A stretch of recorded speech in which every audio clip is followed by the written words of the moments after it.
Mahal kong mga kababayan, Assalamualaikum, madayaw ug maayong adlaw kaninyong tanan. Magandang araw sa inyong lahat.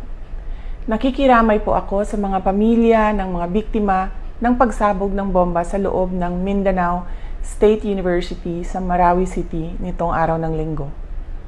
Kasabay nito ay ang ating mahigpit na pagkondena sa nangyaring pagpapasabog at sa mga tao o grupo na nasa likod nito. Ang mga nasawi at mga sugatan ay mga sibilyan. Nakakabahala na ito ay nangyari sa loob ng MSU compound sa isang katolikong simbahan, sa isang bahagi ng bansa na may mahaba at madugong karanasan sa terorismo. Isa itong gawaing mapangahas, ngunit malinaw rin sa atin na isa itong karuwagan.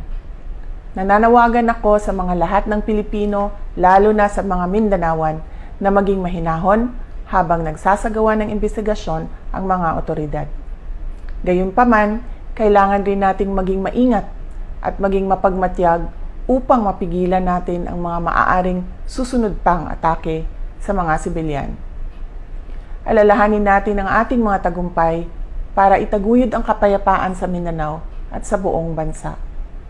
Noong 2016, ilang sibilyan din ang nasawi sa pagsabog ng bomba sa Rojas Night Market ng Davao City habang ako ay mayor.